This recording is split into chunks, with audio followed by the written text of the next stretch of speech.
बिस्मिल्लाहिर्रहमानिर्रहीम। Turning to फ़ितरा में खुश आमदीद।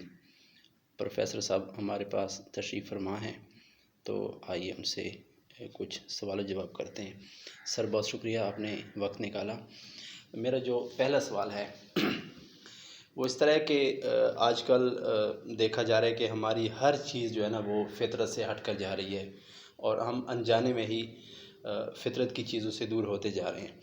आप क्या समझते हैं कि इस हमारी ये जो फ़ितरी ज़िंदगी थी और अब हम गैर फ़ितरी ज़िंदगी की तरफ जा रहे हैं, तो सबसे पहला डेंट कहाँ पड़ा? यानी इस ख़राबी की इब्तिदा कहाँ से शुरू हुई? इसके बारे में थोड़ा सा फरमाएँ। तो वालेकुम अस्सलाम, बहुत शुक्रिया आपने बुलाया प्रोग्राम में।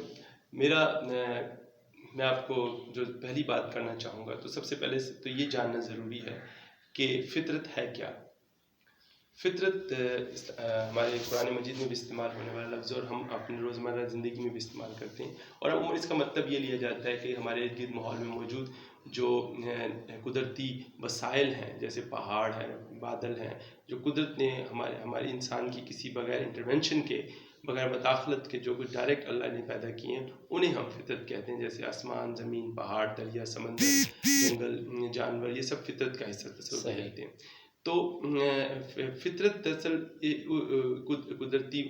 कुदरत के जो डायरेक्ट इंटरवेंशन से क्रिएट की गई, बग़ैर किसी इंसानी जो है ना मदाखलत के जो कुछ हमें मैसर हुआ है दुनिया में, वो कुदरत का हिस्सा कहलाता है। जिस चीज़ में इंसानी मदाखलत शामिल हो गई, वो डेफिनेटली कुदरती तौर पे फ़ितरत से थोड़ा दूर हो गया। अब वो मदाखलत मुख्तलिफ सतहों की है। किसी जगह मदाखलत वो बहुत ज़्यादा है और किसी जगह मदाखलत बहुत थोड़ी है। तो जिधर मदाखलत थोड़ी है, डेफिनेटली वो जो चीज़ है उसमें वो ज़्यादा फितरी है, और जहाँ मदाखलत ज़्यादा है इंसान की, वहाँ वो नेचुरली वो जगह जो है वो चीज़ जो है फितरत से दूर है। तो फितरत दरअसल अल्लाह ताला का डिज़ाइन है, एक पैटर्न है। वो पैटर्न, वो डिज़ाइन जो अल्लाह ताला ने ख़ुद ज़मीन की तख्लीक के वक्त मुकर्रर किया था, उसे फितरत कहा जाता है। इसीलिए बच्चों को कहा जाता है कि बच्चे फितरत पे होते हैं, क्योंकि जिस डिज़ाइन पे अल्लाह ने उन्हें पैदा किया वो उसी डिज़ाइन पर होते हैं जब तक वो बच्चे होते हैं। बाद में वक्त गुजरने के साथ साथ हमारी दुनिया के लोगों की ख्वाहिशें, उनकी अपनी डिज़ायर्स, उनकी अपनी हार्मोन्स के प्रेशर्स और बहुत सी बैरूनी और अंदरूनी रिक्वायरमेंट्स जो हैं, उनकी फितरत को मोल्ड कर देती है, चेंज कर देती हैं। सर, ये मादी तरक्की जो है, या हम जिसको हम कहते हैं कि टेक्नोलॉजी का दौर है, इंडस्ट्री का दौर है, तो ये भी एक फैक्टर है आपने इसमें। जो पहला क्वेश्चन पूछा था कि सबसे पहला टेंट कहाँ लगा, तो वो सबसे पहला टेंट तो दो सतह पे हम डिस्कस कर सकते हैं उसे। एक टेंट है जो हमारी अंदरूनी फित, हमारी इंट्रिंसिक नेचर जो है, हमारे जज्बात और एहसासात, हमारा दुनिया को देखने का वर्ल्ड व्यू जो हमारे दिमाग में है, एक टेंट उधर हम कह सकते हैं लगा। और दूसरा जो प्रॉब्लम क्रिएट हुई वो बैरूनी दुनिया में। सही। तो आज से पहले अगर आप देखें कि इंसान जो है ज़्यादातर बैरूनी दुनिया, बैरूनी फितरत में इतना इंटरवेंशन नहीं करता रहा। अलबत्ता अंदरूनी तौर पे इंसान ख़राब रहे हैं। मसलन आप माजी में बहुत सी सिविलाइजेशन देखें जिसमें इंसानों ने बड़े बड़े मगरूर, मुतकब्बिर और इंसान की जो एक स्पिरिचुअल फितरा है उसके ख़िलाफ़ लोग पैदा किए। फ़िरौन पैदा हुआ, नमरूद पैदा हुआ, हामान पैदा हुए। ये भी गुनाह भी अपने गुरूर, तकब्बुर, ज़िना, बदकारी, ये भी फितरत के ऑपोजिट अमाल है, क्योंकि इंसान की फितरत अल्लाह ने साले पैदा किया। तो साले फितरत होने का तकाजा ये है कि वो तमाम उन गुनाहों से इज्तनाब करे जो अल्लाह ने मना किया है, और फितरत का तकाजा। लेकिन ये मोस्टली जो आज से पहले, यानी मौजूदा दौर से पहले जो फितरी तब्दीलियाँ आती थीं, वो अमूमन फ़र्द के अंदर आती थी, यानी इंडिविजुअल लेवल पे। इंडिविजुअल फ़र्द के अपने अंदर। बैरूनी दुनिया में उस फितरी तब्दीलियों के असरात ज़रा कम वक़ूअ पज़ीर होते थे। लेकिन आज के दौर का सबसे बड़ा अलमिया ये है कि आज इंसान की अंदरूनी दुनिया तो तब्दील हुई है जो हुई है, बैरूनी दुनिया भी उसने अपने उन्हीं अंदरूनी दुनिया के असर की वजह से तब्दील कर दी है। आपके सामने आप देखें कि इंसान ने जानवरों के साथ, जानवरों के डीएनए के साथ, उस पैटर्न के साथ, उस बेसिक ब्लूप्रिंट के साथ जिस पे अल्लाह ताला ने जानवरों को तख्लीक किया, उसमें छेड़छाड़ करना शुरू की बादलों के साथ, और उसको अपनी तरक्की गर्दानता है कि ये मेरी तरक्की है। यानी फितरत के ख़िलाफ़ चल कर, फितरत को बर्बाद करके, फितरत को तबाह कर कर अपने फ़ायदे के लिए इस्तेमाल करने को वो तरक्की समझता है। तो ये जो तरक्की है, ये तरक्की जो मादी तरक्की है, ये फितरत की ख़िलाफ़ पहली आप समझ लें कि फितरत के बाद पहला इंसान का जो अटैक था वो मादी तरक्की थी। शुरू में मादी तरक्की हर सिस्टम की तरह, हर कॉन्सेप्ट की तरह इंसान को फ़ायदा देने के लिए शुरू की गई कि इंसानों को हम ज़्यादा से ज़्यादा मादी फ़ायदे पहुँचाएँ, उनके दुख दर्द जो हैं वो दूर करें, बीमारियों का इलाज करें।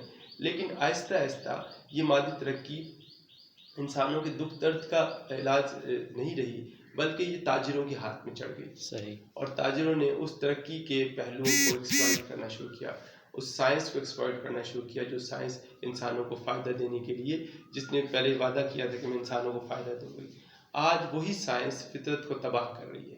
पहले फितरत को तबाह करने के लिए कुछ तख्लीक किया जाता है, बनाया जाता है फैक्ट्री में, फिर जब उससे फितरत का कोई पहलू तबाह होने लगता है, बर्बाद होने लगता है, तो उसके बरखिलाफ फिर कुछ और बना दिया जाता है। तो कोई पूछने वाला नहीं है, कोई इन फैक्ट्रियों से, इन कारोबारी इदारों से पूछने वाला नहीं है कि उनसे पूछे कि पहले आपने बनाया ही क्यों था वो। क्या आप उस वक्त बनाते हुए ये जहन में नहीं रख सकते थे कि हम इसके क्या नुकसानात होंगे, ऐसी चीज़ बनाएंगे जिस जो फितरत को नुकसान ना दे। फॉर एग्जांपल प्लास्टिक है, जैसे प्लास्टिक के बहुत से फ़ायदे हैं, बहुत से, लेकिन प्लास्टिक के नुकसानात जो हैं वो आज इंसानों के सामने आ रहे हैं कि कैसे डिस्पोजेबिलिटी का कल्चर प्रमोट किया प्लास्टिक ने, जब वन सिंगल यूज़ प्लास्टिक ने कैसे ज़मीन को तबाह और बर्बाद किया। आज अब देखें दुनिया में पोल्यूशन एक इतना बड़ा मसला बन चुका है कि अभी हाल ही में फ्लोरिडा के साहिल के ऊपर मछलियाँ जब मछली पकड़ी गई और मुख्तलिफ किस्म के जो समुद्री जानवरों को पकड़ा गया, तो उन जानवरों के पेट में, उनके खाने, उनकी जो आंतों के अंदर प्लास्टिक के टुकड़े मिले हैं। इसके अलावा यहाँ तक कि माउंट एवरेस्ट की चोटियों पर माइक्रो प्लास्टिक के टुकड़े, माइक्रो पार्टिकल्स में प्लास्टिक के वो मिले हैं। समंदर की उन गहराइयों में जहाँ तक इंसान अभी हाल ही में पहुँचा है, वहाँ भी प्लास्टिक के टुकड़े मिले हैं। और वो माइक्रो प्लास्टिक इतनी बारीक प्लास्टिक होती है कि वो आपके खून में शामिल हो जाती है। यानी इंसान ने नेचर की प्योरिटी को बहुत हद तक डिस्टर्ब कर दिया। तो हम ये जो समझते हैं कि साइंस ने तरक्की दी है, लेकिन साइंस की तरक्की का प्रोपेगेंडा करने वाले कभी आपको साइंस के नतीजे में जो फितरत की तबाही है वो उसका पहलू नहीं दिखाएंगे। वो हमेशा आपको यही बताएंगे कि साइंस ने इंसान को ये दिया, साइंस ने इंसान को वो दिया। हम मानते हैं साइंस ने इंसान को बहुत कुछ दिया है, लेकिन बहुत कुछ लिया भी है। किसी किताब में, कहीं किसी तकरीब में, किसी सेमिनार में साइंस के इस पहलू को एक्सप्लेन नहीं किया जाता, ये बात डिस्प्ले नहीं किया जाता, सामने लाके नहीं रखा जाता।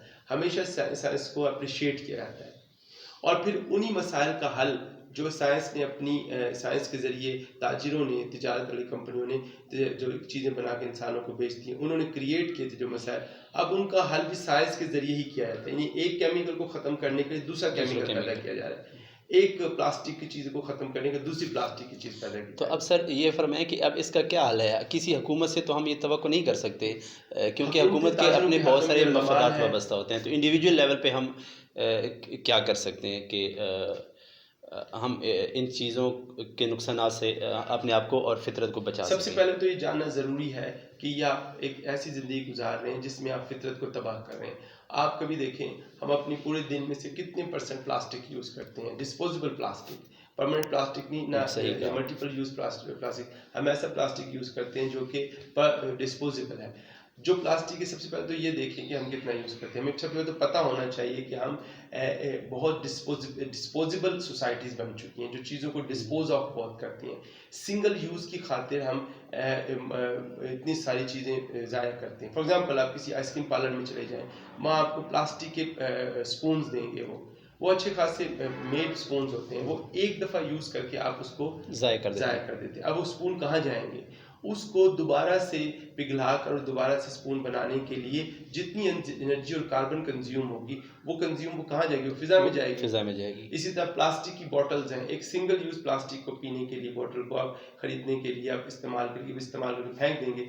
आप उसको यूज़ करने के लिए प्लास्टिक यूज़ करते हैं, फिर उसको पिघलाना भी पड़ता है आपको।